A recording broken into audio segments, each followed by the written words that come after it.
பிரியமான தேவனுடைய பிள்ளைகளே, இந்த நேரத்திலும் நம்முடைய இந்தியா மேப்பை நாம் பார்க்கிறோம், நம்முடைய தேச வரைபடம்.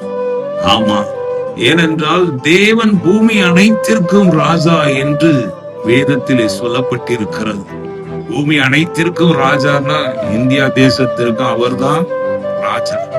ஆமா, இந்த உலகத்துல நாம எந்த இடத்துல இருந்தாலும் சரி, மேல வானம் கீழே பூமி, அந்த பூமி அனைத்திற்கும் ராஜாவாகிய தேவன் நம்மோடு கூட இருக்கிறார். அதனாலதான் தாவீது சொல்லுறார், சங்கீதம் 47:7, தேவன் பூமி அனைத்திற்கும் ராஜா, கருத்துடனே அவரை போற்றி பாடுங்கள். எதற்காக பாடுகிறோம்? ராஜாவை பாடுகிறோம் என்கிற உணர்வு நமக்குள் எப்பொழுது இருக்கணும். தேவன் ஜாதிகள் மேல் அரசாளுகிறார். தேவன் தமது பரிசுத்த சிங்காசனத்தின் மேல் வீற்றிருக்கிறார். ஆகையினால கவலைப்படாதீங்க. தேவன் நமக்கு ராஜாவாக இருக்கிற எல்லா குறைகளையும் நீக்கி நம்மை சந்தோஷம் சமாதானமாக நடத்துவார். ஆமென். ஹல்லேலூயா.